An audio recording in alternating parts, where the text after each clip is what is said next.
একটু ছোট করে বলি। গেল কয়েকদিনে আমরা যে জিনিসটা সবচাইতে বেশি দেখেছি সেটা হচ্ছে এনসিপির চাঁদাবাজির খবর। সাবেক সংসদ সদস্য শাম্মী আহমেদের বাসায় গিয়ে চাঁদা নেওয়ার ঘটনায় গ্রেপ্তার হয়েছে। আমরা দেখলাম যে বৈষম্য বিরোধী ছাত্র আন্দোলনের কয়েকজন নেতা। আ এখন তাদের একজনের আবার ভাড়া বাসা থেকে কোটি, কোটি টাকার চেক উদ্ধার হয়েছে। আরো নানান জিনিসপত্র উদ্ধার হয়েছে। আ এর আগেও আমরা দেখেছিলাম যে বেশ কয়েকটা ভিডিও এর আগেও ছড়িয়ে পড়েছিল এনসিপির চাঁদাবাজির।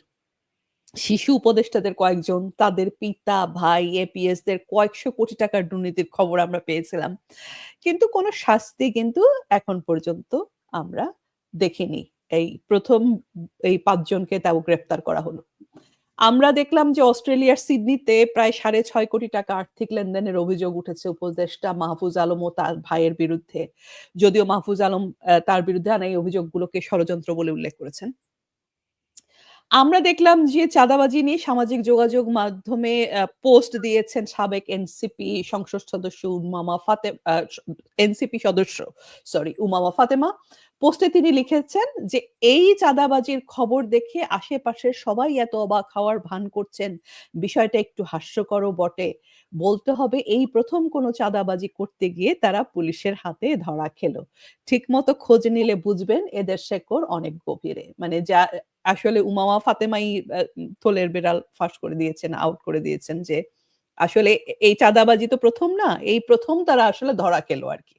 এবং এদের শিকড় অনেক গভীরে বলতে গিয়ে এইটা থেকে অনেকেই মনে করছেন যে তিনি আসলে এটা এই যে দলের যে কেন্দ্রীয় যে নেতারা আছে হাসনাত সার্জিস এদের সাথে যেই চাঁদাবাজদের সম্পর্ক সেটা নিয়ে উনি আসলে ইঙ্গিত দিয়েছিলেন। আচ্ছা। এরপরে আমরা আরো কি দেখলাম? এই শিশু উপদেষ্টাদের একজন আসিফের বাবার দ্বারা হেনস্থার শিকার একজন সনাতনী শিক্ষিকার ইন্টারভিউ প্রকাশ করা হলো বাংলা ভিশনে। একটা পুরো ভয়াবহ এক কর্মকাণ্ড এই আসিফ। উপদেষ্টা আসিফ। এই উপদেষ্টা আসিফ হচ্ছে সেই যে হচ্ছে অ্যামুনিশন সহ আ এয়ারপোর্ট থেকে ধরা পড়েছিলেন। তার এপিএস দুর্নীতি কয়েকশো কোটি টাকার দুর্নীতি। সেগুলো নিয়েও নিউজ হয়েছিল। কিন্তু উনি বহাল তবিয়তেই আছেন এখনো। উনার পিতাও বহাল তবিয়তে আছেন দেখা যাচ্ছে। এরপরে আমরা কি দেখলাম এই সমস্ত দেশ জুড়ে যখন ভয়ংকর ধরনের সমালোচনা শুরু হলো তখন আ কোনভাবেই যখন আর এটাকে ধামাচাপা দেওয়া যাচ্ছে না তখন এই বৈষম্য বিরোধী ছাত্র আন্দোলনের কেন্দ্রীয় বাদে অন্য সব কমিটিগুলোকে স্থগিত করা হলো। তার মানে এরা এই এনসিপিরা স্বীকার করে নিল যে সারা দেশেই আসলে তাদের নেতারা চাঁদাবাজি করছিল। ধরা পড়ল কেন্দ্রীয় কমিটির নেতা। অথচ সেই কেন্দ্রীয় কমিটি কিন্তু তারা বাতিল করেনি। অর্থাৎ এবার থেকে চাঁদাবাজি তারা করবে, সেন্ট্রালি করবে, কেন্দ্রীয়ভাবে করবে, তাই না? এইটাই হচ্ছে গিয়ে মেসেজ। আচ্ছা। আমরা দেখলাম যে টাঙ্গাইলে বিন্দুবাসিনী স্কুলের ছাত্রদেরকে বিভিন্ন এনসিপি কর্মসূচিতে জোর করে নিয়ে যাওয়ার চেষ্টা করা হলো এবং সেই অভিযোগে সারা শহরে সাধারণ ছাত্ররা বিক্ষোভ করল। আমরা গত কয়েকদিন ধরে কি দেখছি? গত কয়েকদিন ধরে আমরা দেখছি শাহবাগে ২ জুলাই যোদ্ধা নামের গ্রুপের মধ্যে কুৎসিত গালাগালি আর মারামারি। তো এ ওকে ভুয়া বলছে, তো সে তাকে ভুয়া বলছে। এই হলো অবস্থা। এর মধ্যে যে কে ভুয়া? মানে আ ভু ভুয়ায়, ভুয়ায় যে মারামারি তাতে সাধারণ জনগণ আমরা দেখলাম একটা অবর্ণনীয় ধরনের আ একটা একটা দুর্ভোগের শিকার হলো। আমরা দেখলাম যে মরণাপন্ন রোগী নিয়ে মানুষ কাজে যেতে পারছে না। মরণাপন্ন রোগীরা হাসপাতালে নিয়ে যেতে পারছে না। আ এরকম একটা মানে অবস্থা। তো এর মধ্যে আমি একটা ভিডিওতে দেখলাম যে একজন সাধারণ মানুষ দেখলাম যিনি আক্ষেপ করে বলছে যে, "আমরা এই অবস্থায় কার কাছে আমরা সাধারণ মানুষ কার কাছে অভিযোগ দেব? এই দেশে কি কোন সরকার আছে যে তার কাছে বিচার দেব?" মানে এখন এটা হচ্ছে সাধারণ মানুষের কথা কি এই দেশে আসলে কোন সরকার নেই। এট লিস্ট ফাংশনিং কোন সরকার নেই। মানে একটা নজিরবিহীন অ্যানার্কি এবং একটা লুটতরাজ এটা চলছে সারা দেশ জুড়ে। এই অবস্থায় আমরা দেখলাম যে সেনাবাহিনী একটা সিদ্ধান্ত নিল। এই গোপালগঞ্জে এইভাবে মানবতা বিরোধী অপরাধ সংগঠন করে সাধারণ মানুষদেরকে গুলি করে মেরে এনসিপির নেতাদেরকে ওই যে পালিয়ে যেতে সাহায্য করে তাদের যে বিভিন্ন ধরনের পদযাত্রা না কি যে সব এক্টিভিটি আছে সেইখানে নানান ধরনের তাদেরকে সুযোগ সুবিধা দেওয়ার পরে এতদিনে আমাদের সেনাবাহিনীর বোধহয় কিছুটা বোধোদয় হয়েছে অনেক ধরনের সমালোচনার প্রেক্ষিতে। তারা বলেছে শুনলাম যে জাতীয় মানে এই যে এনসিপির শীর্ষ নেতাদের তারা আর কোন ধরনের আনুষ্ঠানিক প্রোটোকল দেবে না। অর্থাৎ মনে হচ্ছে যে এই সেনাবাহিনীর যানবাহনে চড়ে তাদের সাথে যে এই সমস্ত সুযোগ সুবিধা নিয়ে বিভিন্ন ধরনের সমাবেশে সভা সমাবেশে এনসিপি আর যাওয়া বোধহয় এটা একটু বন্ধ হবে এখন। আমরা দেখলাম যে এনসিপির এই চাঁদাবাজির সংবাদে বিএনপির মির্জা ফখরুল বেদনায় নীল হয়ে গেলেন। তো এখানে ইন্টারেস্টিং ব্যাপারটা হচ্ছে তার নিজের দলের যে বিভিন্ন চাঁদাবাজির খবর আমরা শুনছিলাম যে সর্বস্তরে তাদের নেতাকর্মীদের যেই লেভেলের চাঁদাবাজি, সেই সব সংবাদ যখন উনি পেয়েছেন তখন কিন্তু উনি বেদনায় নীলটিল হননি। তো এটাকে কি বলা যায়? এটাকে বলা যায় বোধহয় নিজের পুত্রের চাইতে পরের পুত্রের জন্য বোধহয় উনার বেদনাটা অনেক বেশি। আরেকদিকে আমরা কি দেখলাম আরেক দল জামাতে ইসলাম।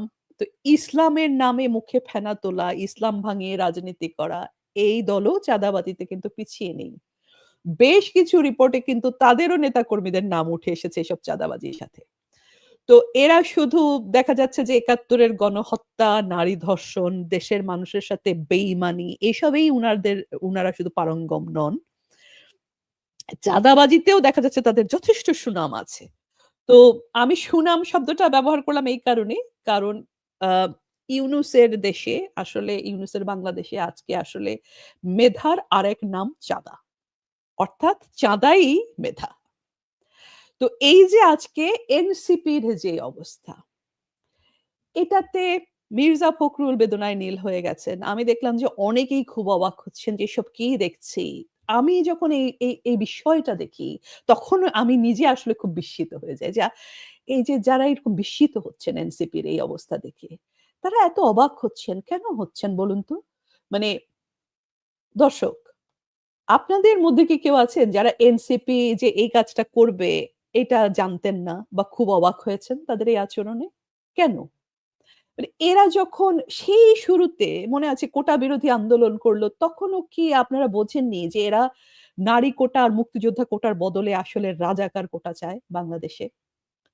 যখন এরা আমি কে, তুমি কে, রাজাকার, রাজাকার এই ঘৃণ্য স্লোগানটা দিল, তখনও কি আপনারা বোঝেননি? যখন এরা এই যে গণভবন আক্রমণ করে সেখান থেকে কচু, হাঁস, মুরগি এই সমস্ত মাছ এগুলো পর্যন্ত চুরি করে আনলো, তখনও কি আপনারা বোঝেননি যে এরা আসলে লুটেরা, চোর আর চাঁদাবাজের দল? এখন আ য হাঁস, মুরগি, অন্তর্বাস চোররা এরা যখন ক্ষমতা হাতে পায়, তখন কি এরা বসে থাকবে? মানে যারা ওই লেভেলের চোর, তারা কি বসে থাকবে? কিছু করবে না? আর আজকের এদের এই অবস্থার পেছনে আসলে দায়ী কে? যারা চাঁদাবাজি করছে তারা তো দায়ী বটেই।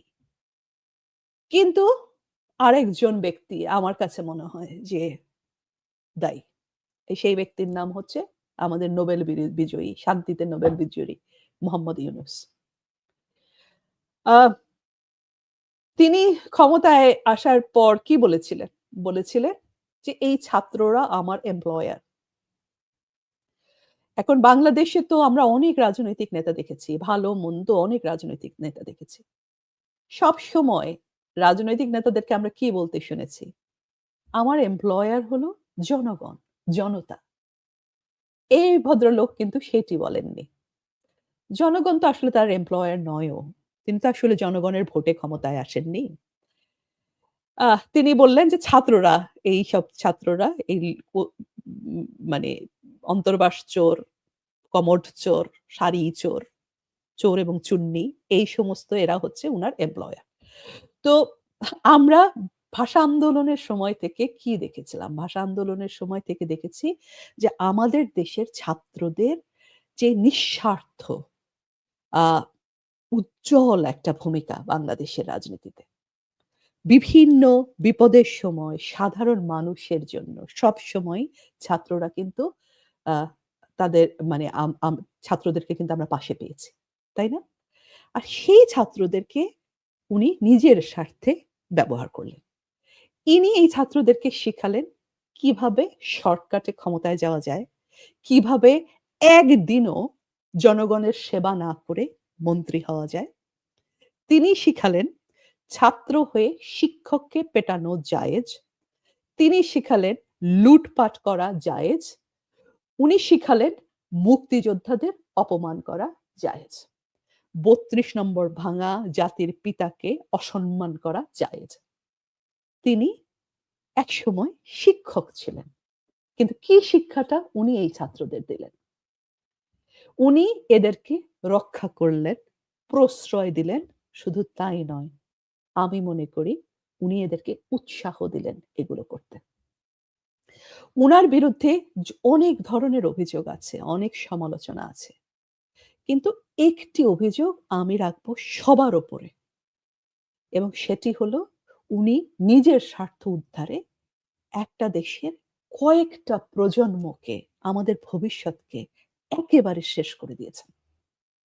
আজকে দেখুন এইসব ছাত্রদেরকে কোনো দেশ নিতে চায় না। এদের ভিসা হয় না। ওই যে আ একটা কবিতায় রবি ঠাকুর একবার বলেছিলেন যে, "দিকে, দিকে এই ১২টা রটি গেল ক্রমে, মৈত্র মহাশয় যাইবেন সাগর সঙ্গমে।" তো এই যে দিকে, দিকে একটা বার্তা রটে গেছে যে এই ছাত্ররা বাংলাদেশের এই যুব সমাজ এরা জঙ্গি, এরা মববাজ, এরা চাঁদাবাজ। এদেরকে এই হিসাবেই কিন্তু এখন বাংলাদেশের মানুষ দেখে। এবং এরা এই হিসাবেই কিন্তু বিদেশেও পরিচিত হয়ে গেল। যেটার একটা সরাসরি ইফেক্ট আপনারা আজকে দেখছেন যে এদের কিন্তু ভিসা হচ্ছে না। কোথাও কিন্তু বাংলাদেশে এখন বাংলাদেশী হিসেবে ভিসা পাওয়া খুব কঠিন হয়ে গেছে। এটাই হলো মূল কারণ। আমরা দেখলাম, খবরে দেখলাম যে ৩ সশস্ত্র বাহিনী প্রধান এবং প্রতিরক্ষা গোয়েন্দা মহাপরিদপ্তর মানে ডিজিএফআই ও জাতীয় নিরাপত্তা গোয়েন্দা এনএসআই এর মহাপরিচালক নিয়োগের ক্ষমতা সরাসরি রাষ্ট্রপতির হাতে দেওয়ার প্রস্তাব করা হয়েছে জাতীয় ঐক্যমত্য কমিশনের মাধ্যমে। তার মানে রাষ্ট্রপতি পদটিকে খুবই শক্তিশালী করতে চাইছে ইউনূস। তো এটা পড়ে আমার সাথে, সাথে মনে পড়ল ইউনূস আর তারেকের লন্ডন বৈঠকের কথা। যেখানে আপনাদের মনে আছে দর্শক যে একটা সমঝোতা হয়েছিল বলে আমরা শুনতে পেয়েছিলাম যে ইউনূস নাকি হবেন প্রেসিডেন্ট আর তারেক জিয়া হবেন প্রাইম মিনিস্টার এরকম নাকি একটা আলোচনা আসলে সমঝোতা তাদের মধ্যে হয়েছিল একটা আন্ডারস্ট্যান্ডিং। এখন এটা সত্য কিংবা মিথ্যা তা আমরা জানি না। কিন্তু হঠাৎ এই যে রাষ্ট্রপতির পদটাকে যে ঐক্যমত্য কমিশন এরকম নামে এরকম শক্তিশালী করে তোলার চেষ্টা করা হচ্ছে, সেটা কিন্তু খুবই ইন্টারেস্টিং, তাই না?